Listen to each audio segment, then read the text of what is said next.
จับแล้วขั้นนั้น2-3คนเลยนะมันไหลเสียงฟ้าออกเลยมันเลยหลบตรงนี้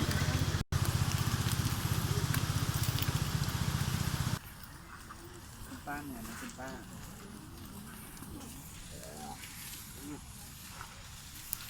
พาล้านยินใครบอกของเด้อลงมือจ้ะมันมีขายอยู่ข้างล่างอ่ะ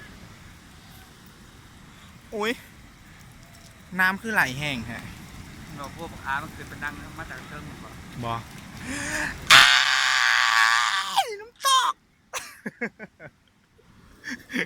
กะลีเลยไหมอุ้ยไหลสำนีกะงามล่ะ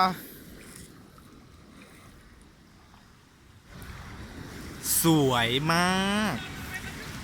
บอกเลยว่าสวย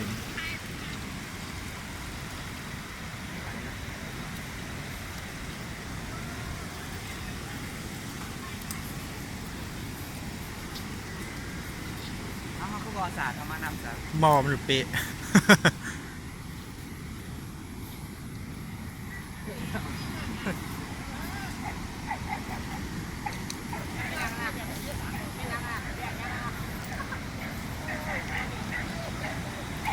ป้า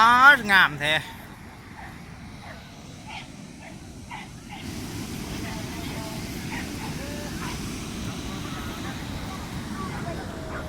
หิน